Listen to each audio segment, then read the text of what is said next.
Strange are the echoes of this night.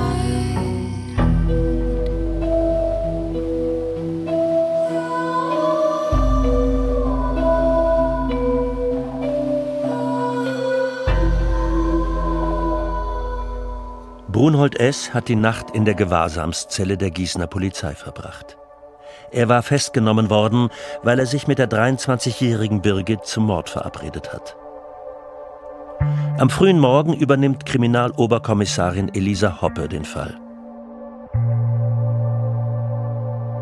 Ich bin an dem 29. April, das ist ein Freitag gewesen, ganz normal zum Dienst gekommen. Und bei uns läuft das jeden Morgen ab, dass wir eine Frühbesprechung mit allen zusammen machen. Und unser Chef hat dann eben den Fall vorgestellt, der sich in der Nacht zuvor ereignet hat, dass da eine junge Frau aus Leipzig sich hier in Gießen mit einem Mann treffen wollte, um ihr das Leben quasi zu nehmen. Und es dann in der Nacht zur Festnahme kam eines Mannes und sich dieser Mann auch noch in der Gewahrsamszelle hier bei uns im Präsidium befindet.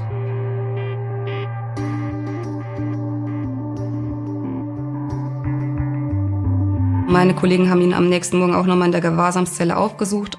Da hat er keine Angaben gemacht und sofort auf seinen Rechtsanwalt verwiesen.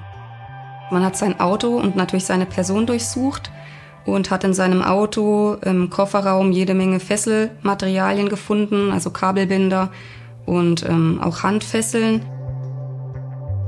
Unter anderem auch eine Art Arztkoffer, also weit hinausgehend über einen handelsüblichen Erste-Hilfe-Koffer, in dem sich dann Gegenstände gefunden haben wie ein Beatmungsbeutel, ein Pulsometer und andere medizinische Geräte, die eigentlich jetzt man normalerweise nicht im Auto mit sich führt. Elisa Hoppe will mehr über den Mann erfahren, der psychisch labile Frauen sucht, um sie in den Selbstmord zu treiben.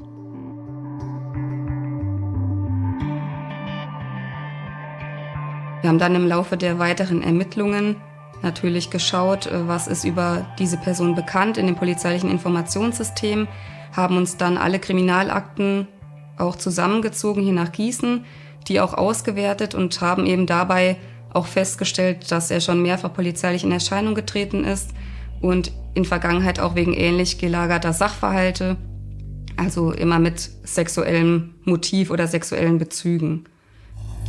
Brunhold S. entwickelt schon in jungen Jahren einen sexuellen Sadismus.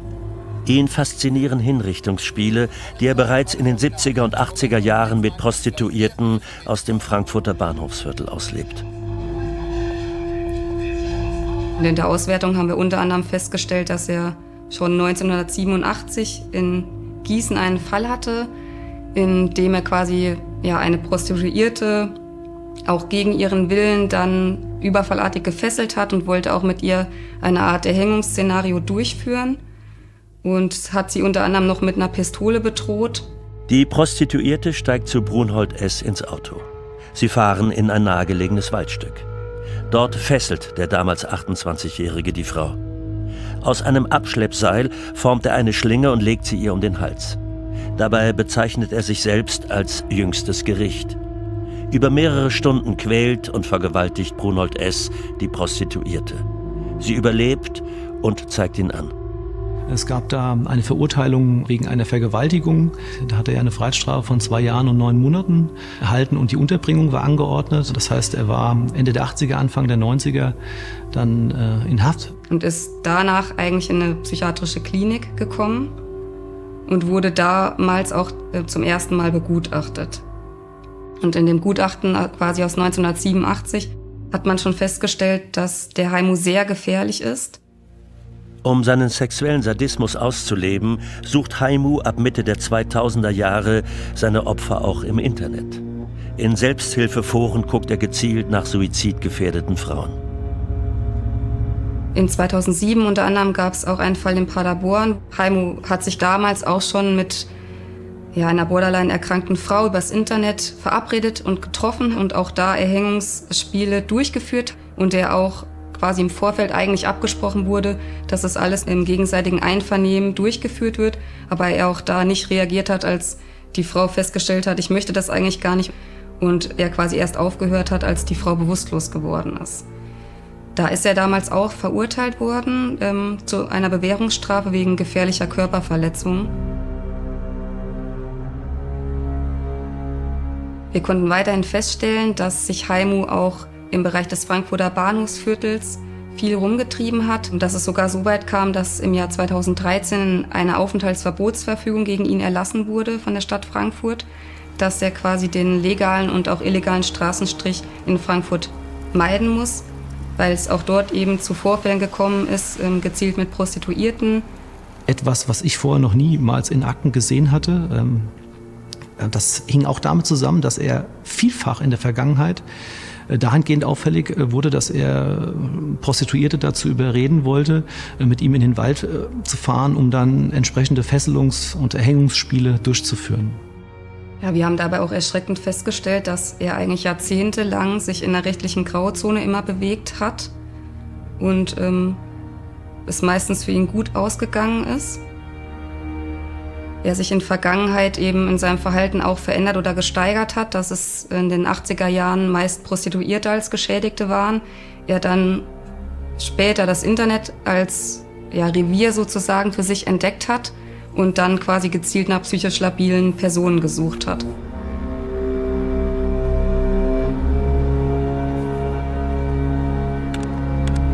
Also Haimu macht sicherlich gefährlich, dass er eine bestimmte sexuelle Neigung seit vielen, vielen Jahrzehnten sehr vehement auf unterschiedlichen Wegen verfolgt. Und zwar völlig rücksichtslos, ne? Und versucht, Frauen, die ohnehin krank sind, zu instrumentalisieren. Und zwar dergestalt, dass es am Ende sogar zu einer Tötung kommt. Brunhold S. lebt ein bürgerliches Leben im mittelhessischen Löhnberg, einer knapp 5000 Einwohner großen Gemeinde. Aufgrund seiner krankhaften Fettleibigkeit ist er seit Jahren erwerbsunfähig. Wir haben bei der Auswertung seiner Biografie oder seiner Vita dann auch festgestellt, dass er geheiratet hat und auch ein Kind bekommen hat und man aus polizeilicher Erfahrung eigentlich sagt, dass solche positiven Momente im Leben delinquentes Verhalten stoppen oder zumindest erstmal eindämmen, was wir bei ihm aber nicht sehen konnten. Also er hat trotz dieser positiven Ereignisse in seinem Leben weiter den Kontakt zu Prostituierten gesucht und versucht, seine Erhängungsszenarien durchzuführen.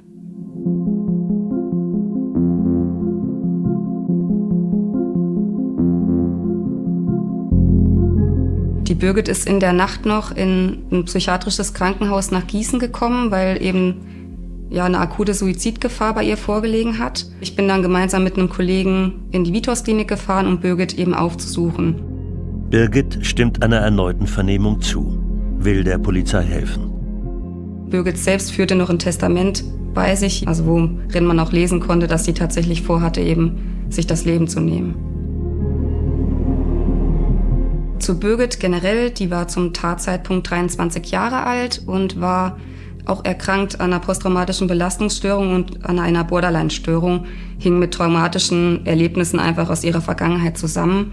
Und sie hat uns dann so ein bisschen eben ihren Lauf des Lebens beschrieben, unter anderem eben auch, dass sie auf das Forum Hoffnungsschimmer gestoßen ist und da einen offenen Post geschrieben hat und da einfach ihrem Frust aufs Leben mal Ausdruck verleihen wollte.